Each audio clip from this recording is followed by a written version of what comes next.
Jika Anda tahu hakikat nama Allah, berarti Anda wali. Saudaraku kaum muslimin wal muslimat rahimakumullah. Mari kita lanjutkan kajian tafsir kita surat Al-Fatihah ayat yang pertama.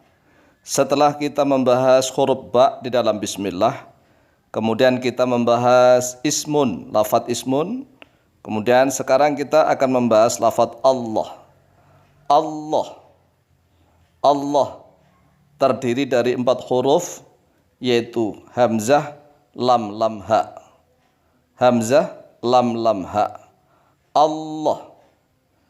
Hanya satu lafadz inilah, hanya satu kata inilah yang cara pelafatannya, melafalkannya, mengucapkannya berbeda dengan kata-kata yang lain. Tidak ada kata yang diucapkan seperti kata ini. Allah.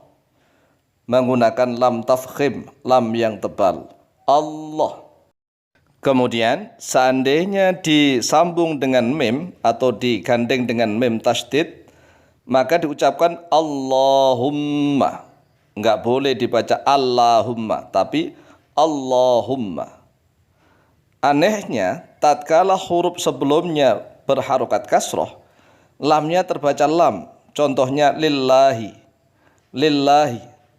Tetapi kalau sebelumnya berharokat dhammah maupun fathah, menjadi Allah, Allahumma. Kemudian ada lam-lam di tasydid, tetapi tetap lamnya terbaca. Contohnya al-lailatu, enggak dibaca Allah, al-lailatu, enggak al-lailatu, enggak, tetapi al-lailatu. Dan allati, tetap dibaca lam, allati, enggak allati, enggak begitu. Allati enggak, tapi allati. Kemudian Allahi enggak dibaca Allahi enggak, tetapi Allati, Allahi. Inilah lafadz keagungan, disebut lafdzul jalalah. Lafdzul jalalah lafadz keagungan. Barang siapa yang memahami hakikat nama Allah, berarti dia adalah termasuk wali-walinya Allah. Kemudian pertanyaannya adalah, sejak kapankah nama Allah itu dikenal oleh manusia, khusus manusia? Jawabannya adalah sejak Nabiullah Adam, sejak manusia pertama kali, yaitu Nabiullah Adam alaihi salatu wassalam, sudah mengenal nama Tuhan dengan nama Allah. Allah. Tidak dibaca Allah atau Allah atau Allah, tapi dibaca Allah. Sehingga orang-orang kafir Quraisy, orang-orang jahiliyah, orang-orang ahlu kitab juga mengenal nama Tuhannya dengan ucapan Allah, Allah. Walaupun toh menggunakan bahasa Ibrani maupun menggunakan bahasa Suryani, menggunakan bahasa apapun, Tuhan yang mereka kenal adalah Allah. Dasarnya di dalam surat Az-Zumar ayat yang ke-38. Allah Azza wa Jalla telah berfirman, A'udzubillahi minasyaitonir rajim. Wala in sa'altahum man khalaqas samawati wal ard la yaqulanna Allah. Sungguh jika bertanya oleh engkau Muhammad kepada mereka orang-orang musyrik, orang-orang kafir itu, man, siapakah khalaqa yang telah menciptakan oleh dia, man, as-samawati pada beberapa langit, wal ardo dan pada bumi. Siapa yang telah menciptakan langit dan bumi? Layakulanna, layakulanna, sungguh mereka semua itu akan berkata Allah, Allah. Jelas bahwa orang-orang jahiliyah itu sudah mengenal Allah. Jangan dikira kalau Allah itu hanya dikenal oleh Nabi Muhammad SAW dan setelahnya, tidak. Orang-orang kafir Quraisy, orang-orang ahli kitab itu juga sudah mengenal Tuhan mereka yang hakiki, yaitu Allah. Buktinya, orang-orang Arab jahiliyah itu banyak sekali yang namanya menggunakan lafadz Allah, tetapi dijadikan mudhofun ilaih. Artinya ada mudhofnya, seperti Abdullah.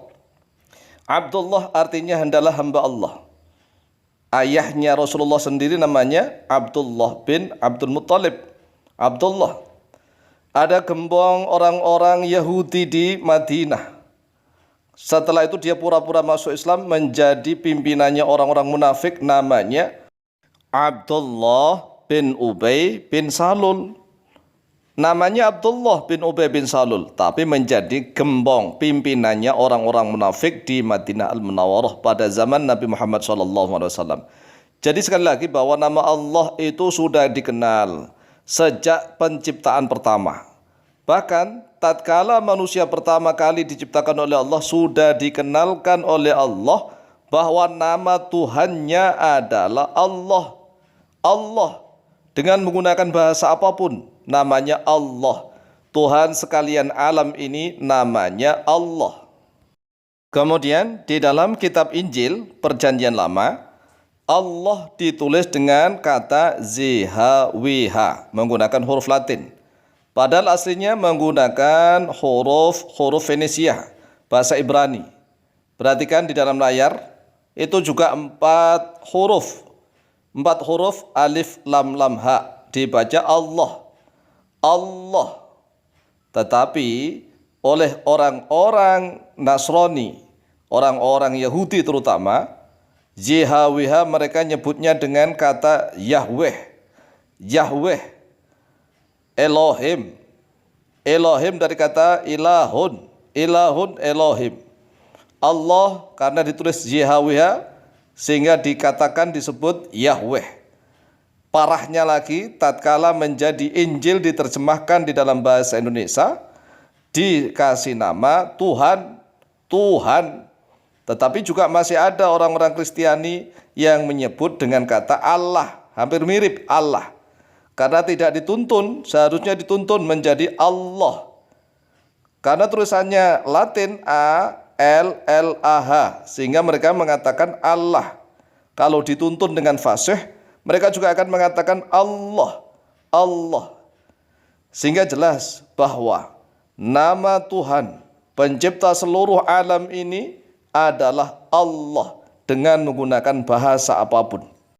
Yang perlu dipahami adalah nama Allah ini adalah tauqifi.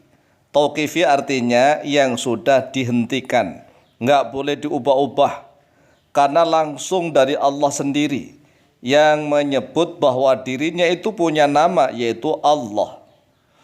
Ingat, menyebut nama Allah dengan istilah bahasa yang berbeda-beda, tetapi tujuan dan esensinya sama, maka lebih baik daripada menyebut satu nama yang sama, akan tetapi tujuan dan esensinya atau hakikatnya berbeda-beda.